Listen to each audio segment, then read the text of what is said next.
राधे राधे दोस्तों, आप सभी का स्वागत है हमारे चैनल क्रूसेंट एस्ट्रो पर। आज फिर हम आप सभी के सामने एक नया विषय लेकर उपस्थित हुए हैं, जो है धनु राशि। धनु राशि के लोग बहुत ही सरल स्वभाव के होते हैं। ये लोग हमेशा सत्य की खोज में रहते हैं। ये लोग बहुत ही लापरवाह होते हैं और ज्यादा उत्साहित होते हैं। तो इसी विषय के बारे में आज हम चर्चा करते हैं डॉक्टर राजवीर शास्त्री जी से। शास्त्री जी, बहुत बहुत स्वागत है आपका। धन्यवाद।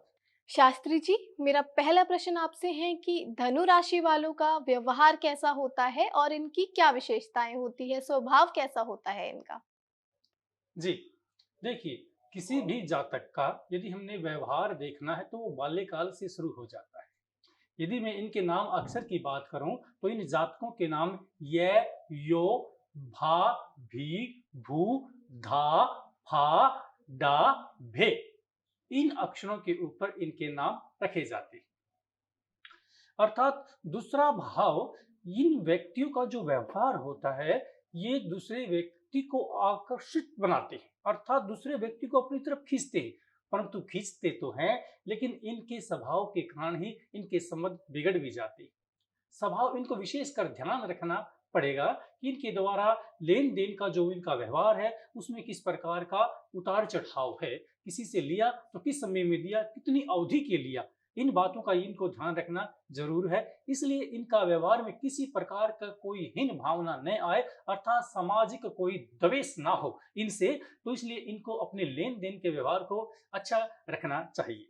दूसरी बात, यदि इनके सामने कोई सामाजिक प्राणी जो कि इसके खून से रिलेटेड नहीं है, स्वयं का बल्ड संबंध कोई नहीं है, यद्यपि कोई को मार्ग में कोई मूर्छित मिल जाए, कोई एक्सीडेंट या दुर्घटना का केस ये देखते हैं तो ये दया भाव से अपने कार्यों को छोड़कर उसके प्रति अपना सारा समय लगा देते हैं।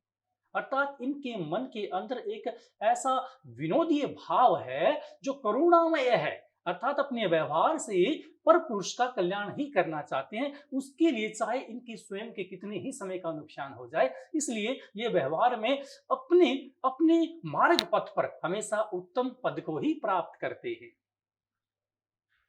शुक्रिया शास्त्री जी। जो धनु राशि वाले लोग होते हैं, वो अपने स्वास्थ्य को ठीक करने के लिए क्या उपाय करें?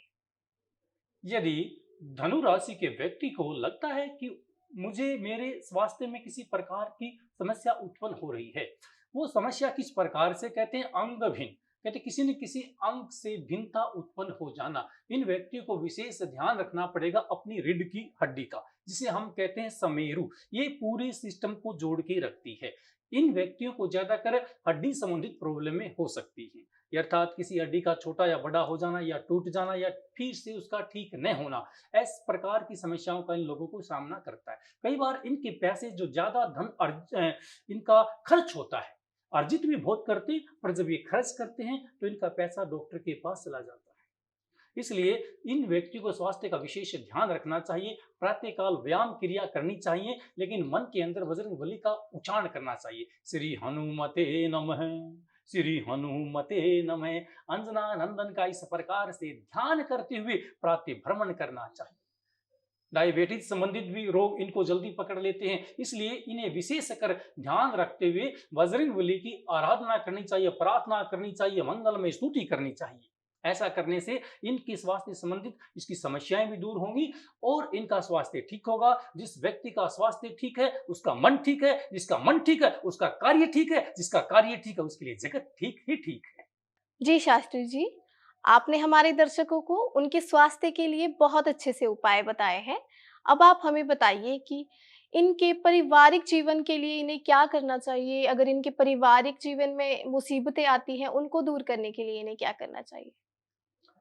इस राशि के जातकों का परिवार में कई बार समस्याएं उत्पन्न हो जाती है, विशेषकर इनके जो संबंध हैं अपने भाइयों से ठीक नहीं होते। इन्हें भगिनी स्नेह का भी अभाव होता है, अर्थात बहनों का प्यार भी कम मिलता है। दूसरी बात, यदि ये किसी से संबंध बनाना भी चाहते हैं तो पर संबंध किसे कहते हैं? पर संबंध ये है, जब हमारा जन्म होता है तो हमें बहुत सारे रिश्ते साथ में मिल जाते हैं। ये आपका मामा है, ये आपका दादा है, ये आपकी दादी है, नाना है, नानी है, चाचा है, ताऊ है, ताई है, सब रिश्ते मिल गए। परंतु एकमात्र एक रिश्ता ऐसा है जो मनुष्य खुद बनाता है, जिसमें हमारे माँ बाप का कोई भी दायित्व नहीं होता। वो रिश्ता कौन सा है? वो रिश्ता है मित्र का, वो दोस्त का। जब हमारा जन्म हुआ था हमें हर रिश्ता मिल गया, परंतु मित्र नहीं मिला। मित्र की खोज किसने की? हमने स्वयं में की। हम खुद मित्र को ढूंढते हैं और फिर भी हमें ऐसा लगता है कि हमारे मित्र हमारे प्रति ठीक नहीं है, ये हमारे मित्र से हमारा झगड़ा हो गया, हमारे संबंध उचित नहीं है। तो इसका क्या भाव है? यहाँ संबंध यदि खराब होते हैं तो यहाँ कहीं ना कहीं हमारे मन का ही प्रभाव, कहीं ना कहीं हमारे संबंध में कोई दोष है, कोई कमी है, उसका अन्वेषण करना चाहिए, उसे दूर करना चाहिए। इसलिए इस राशि के व्यक्तियों को थोड़ी मित्रों से और अपने माता पिता या भाइयों से किसी न किसी प्रकार के रुष्ट व्यवहार का सामना करना पड़ता है और इस वजह से ही अपने घर से थोड़े रुष्ट और दूर रहते हैं, अर्थात स्वयं को अकेलापन में रखना ज्यादा महसूस करते हैं। परंतु ऐसा नहीं है, इसके विपरीत भी होते हैं। बहुत सारे लोग ऐसे जो मातृ सेवा में जीवन व्यतीत कर देते हैं। इसी राशि के व्यक्ति मातृ स्नेह रखते हैं, परंतु घर के संबंध सामान्य होने के कारण ये व्यक्ति अपने अक्षेत्र से भी कहीं बाहर जाकर निवास करना ज्यादा श्रेष्ठ समझते हैं। परंतु ये मनोभाव से हमेशा ये तत्पर रहते हैं कि मैं कुछ अपनों के लिए कर सकूं, परंतु जीवन में इन्हें ऐसा लगता है कि मुझे अब तक वो समय नहीं मिला है जिसके लिए मैं उनके लिए कुछ कर पाऊं, काश वो भी मेरी तरह सोचते। परंतु ये सामान्य है, इस जगत में जब भी कोई व्यक्ति आता है तो वो अकेला ही आता है, अकेला ही जाता है, कोई किसी के साथ नहीं आता, कोई किसी के साथ नहीं जाता। ये जितने भी संबंध इस पृथ्वी पर बनाए जाते हैं वो संबंध हमें यहीं प्राप्त होते हैं और इसी लोक में छोड़कर चले जाते हैं। भगवान श्री कृष्ण भी भगवत गीता में यही कहते हैं जब अर्जुन को समझाते हैं, पार्थ यहाँ कोई तेरा ताऊ, कोई चाचा, कोई नाना, कोई भाई नहीं है, सिर्फ आप अपने कर्म क्षेत्र में धर्म युद्ध करने के लिए कुरुक्षेत्र की भूमि पर उतरे। उसे मोटिवेट करता है, प्रोत्साहित करता है, सांस भरता है उसके अंदर भी आप अपने कर्म के लिए तत्पर हो जाओ, कर्म करो। जीवन में यदि कोई बड़ी चीज है वो कर्म है, कर्म ही का कार्य है और कार्य किसी भी क्षेत्र में हो सकता है। कार्य कभी सरल नहीं होता, सरल उसे बनाना पड़ता, उसे करना पड़ता है। इसलिए परमपिता परमेश्वर ईश्वर से हम यही कामना करते हैं कि आप सभी अपनी राशि के अनुरूप सुख को भोगें और प्रयास करें कि आपकी वजह से किसी का बुरा न हो।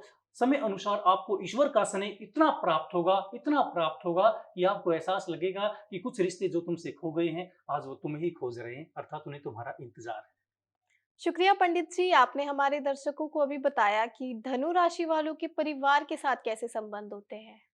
तो अब आप हमारे दर्शकों को बताइए कि धनु राशि वालों की आर्थिक स्थिति कैसी होती है? अपनी आर्थिक स्थिति को ठीक करने के लिए क्या करें? धनु राशि के जितने भी जातक होते हैं वो अपने जीवन में 30 वर्ष तक कुछ ज्यादा संचय नहीं कर पाते, अर्थात खर्चीला स्वभाव होने के कारण उनके पास धन रुक भी नहीं पाता है। परंतु 30 से 40 के बीच की अवस्था का जो पड़ाव है वो इनके लिए धन अर्जित करने का ज्यादा योग बनाता है। ये लोग इस अवस्था में ज्यादा पैसा कमाते हैं और ज्यादातर इनका जो पैसा व्यय होता है, जहाँ इनका खर्च होता है, वो ज्यादातर धार्मिक स्थलों पर होता है। किसी भंडारे में भोजन आदि करवाना, कन्या के लिए कन्यादान देना, किसी गरीब को वस्त्र देना, इन कार्यों में ये अपने धन को लगा देते हैं। इसलिए क्योंकि ये इनका हृदय ही दया भाव से परिपूर्ण है। धार्मिक स्वभाव के होने के कारण ये तीर्थ यात्राएं भी करते हैं और अपने धन से दूसरे व्यक्तियों को भी कराते हैं।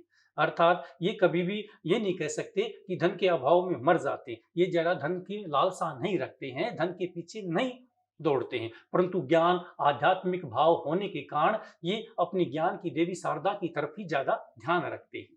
हाँ, ये बात निश्चित है, ये अपने बच्चों के प्रति बड़ी सचेत होते हैं। ये अपनी आर्थिक स्थिति में से यदि ये 100 रुपए भी कमाते, उनमें से भी कुछ न कुछ निकाल कर अपने बच्चों की शिक्षा, उनके आगे भविष्य के लिए ये उसे संचय करते हैं, जोड़ते हैं और उनके ऊपर पैसे को लगाते हैं। इसलिए ये कभी भी जीवन में धन की वजह से परेशान नहीं होते। यद्यपि इस राशि के जातकों को लगे कि मेरे जीवन में कुछ कठिनाइयां चल रही हैं, आज मेरे जीवन में पैसे की कमी होगी, ऐसा मेरा समय आ गया, तो मैं आपके लिए एक साधारण सा उपाय बताता हूं जो आपके जीवन को पलट देगा। अर्थात आपको ऐसा हर्षित अनुभूतित होगा, आपको ऐसा लगेगा कि जीवन में पैसा ही सब कुछ नहीं, पैसे से अलग भी कुछ है, तो वो आध्यात्मिक ज्ञान है, वो ईश्वर है, वो श्रेष्ठ है। इसके लिए आपको अच्छी बात यह है कि कुबेर देवता का ध्यान करना चाहिए। जब ध्यान करें तो ऐसा ध्यान करें कि कैलाश नगरी पर विराजमान भगवान शंकर के गण, देवों में देव कुबेर देव, हम तुम्हें प्रणाम करते हैं। आप मेरे घर को समृद्धि से परिपूर्ण करें, लक्ष्मी का वास करें और घर के अंदर वास करने वाले नकारात्मक तत्वों को घर से बाहर कर दें। मेरे परिवार के अंदर आर्थिक स्थिति ठीक हो और सकारात्मक चिंतन का मेरे घर में वास हो। ऐसी प्रार्थना करें तो इनके जीवन में आर्थिक स्थिति किसी प्रकार भी इनको तंग नहीं कर सकती। ये अपने जीवन में उपयोगी वस्तुओं का भोग कर सकते हैं और उसके द्वारा कुछ दान भी कर सकते हैं। शुक्रिया शास्त्री जी। मेरा अंतिम प्रश्न आपसे है कि धनु राशि वालों की प्रेम संबंध और वैवाहिक जीवन कैसा होता है? धनु राशि के जितने भी जातक होते हैं अपने प्रेम के प्रति ये प्रणय सूत्र से प्रणीत होते हैं। मेरा कहने का अभिप्राय है ये वहां पर सच्चे भाव से कार्य करते हैं और ये प्रेम में सफलता भी प्राप्त कर लेते हैं। सामान्य रूप से मैं कहूँ इस राशि के जातक लव मैरिज करना चाहते हैं, जिसे हम बोलते हैं प्रेम विवाह। अर्थात प्राचीन काल में इसे संस्कृत भाषा में जो कालिदास जी ने बताया तो वहां पर इसे गांधर्व विवाह कहते हैं। गांधर्व विवाह वो विवाह होता है जो बच्चे माता पिता की अनुमति के बिना विवाह कर लेते हैं। इसे आधुनिक युग में लव मैरिज कहते हैं। इनके जीवन में होने वाला प्रेम को ये 80% उसके ऊपर सफलता प्राप्त कर लेते हैं। यदि किसी कारणवश से इनका रिश्ता नहीं जुड़ पाता तो इनके पिता ही बीच में माध्यम होते हैं। परंतु एक पड़ाव ऐसा भी आता है वो उनके मिलन के लिए मान भी जाते हैं। जब मान जाते हैं तो आगे जाकर इनका वैवाहिक जीवन बड़ा सुखपूर्वक चलता है। हम ये तो नहीं कह सकते कि 100% ही विवाह खंडित नहीं होते, परंतु ये अपने प्रेमी के प्रति इतने सटीक होते हैं, अपने व्यवहार को इतना अच्छा रखते हैं। ये कभी भी नहीं चाहते कि जिस जीवन संगनी को मैं अपने साथ प्रेम के सूत्र में बांध कर लेकर आया हूं, मेरी वजह से वो पीड़ित हो, मेरी वजह से वो दुखी हो, मेरी वजह से उसे कष्ट भोगना पड़े या कोई उसको अन्य पुरुष आकर कुदृष्टि से देखे। इनका प्रेम उस कोटि का होता है जिस कोटि से भगवान श्री रामचंद्र जी ने रावण पर चढ़ाई कर कर लंका से माता सीता को अपहृत होने से मुक्त करवाया। क्यों? क्योंकि श्री राम का प्रेम ही उस कोटि पर सफल था। वहां राम का स्नेह ही था जो लंका पार जाकर सीता माता को अपने घर वापस लेकर आते, अयोध्या नगरी में वास कराते, जिसे दिवाली त्योहार भी मनाया जाता है। कब, क्यों, किस लिए? सिर्फ इसके पीछे एक ही घटना है, वो श्री रामचंद्र जी का प्रेम है। इनका प्रेम उस कोटि का है जब श्री रामचंद्र जी का माता सीता से विवाह होता है तो उन्होंने पूछा कि ये भारतवर्ष में एक रीत, एक रिवाज है कि जब भी हम पहली बार अपनी पत्नी से मिलते हैं उसे किसी न किसी प्रकार का उपहार देते हैं, कोई गिफ्ट देते हैं। बताइए मैं आपके लिए क्या दे सकता हूं? भगवान श्री राम की इस प्रकार पूछने से माता सीता थोड़ी मुस्कुराई और उन्होंने कहा, प्रभु मुझे आप मिल गए तो मुझे और कुछ नहीं चाहिए। परंतु श्री रामचंद्र ने वचन दिया माता सीता से। उन्होंने कहा कि मेरा वचन ये है, जिस प्रकार से राजाओं में प्रथा थी उस जमाने में, एक एक राजा की 4-4, 3-3 रानियां होती थी। खुद राजा दशरथ की भी 3 रानियां थी कि मैं अपने पिता की भांति सीता तुम्हें छोड़कर किसी पर औरत से विवाह नहीं करवाऊंगा, कोई दूसरी रानी यहां पर नहीं लेकर आऊंगा। ये मेरा तुझे मुंह दिखाई गिफ्ट है, उपहार है। श्री राम ने सीता को आश्वासन दिया और जब रावण अपहृत कर लेकर चला गया, आंखों से आंसू निकालकर एक गली गली या वनों में, जंगल में जब श्री राम रोते हैं तो उसके पीछे क्या है? वो प्रेम ही है। इसी कोटि का प्रेम धनु राशि के जातकों का होता है। ये उसके लिए ललायित होते हैं, बेचैन होते हैं, अर्थात चंचल हो जाते हैं। ये हमेशा अपनी सहचरी का साथ मानते हैं और हमेशा उसके साथ रहना चाहते हैं। इसीलिए ये ज्यादा एक दूसरे की केयर करते हैं, जिसलिए इनके संबंध हमेशा मिठास पूर्वक व्यतीत होते हैं और इनका प्रेमिक और जो वैवाहिक जीवन है वो अग्रसर अर्थात उनकी वृद्ध अवस्था तक साथ जाता है। स्त्रियां सदा सुहागन का आशीर्वाद प्राप्त कर अपनी पति के साथ जीवन व्यतीत करती हैं। शुक्रिया पंडित श्री। धनु राशि वालों को इतने अच्छे से जानकारी देने के लिए आपका बहुत बहुत धन्यवाद। धन्यवाद। अगर आपको हमारा ये प्रोग्राम पसंद आया है तो हमारे चैनल को लाइक करें, शेयर करें, कमेंट करें और इसी तरह नई जानकारी के लिए बने रहिए क्रोसेंट एस्ट्रो पर। नमस्कार।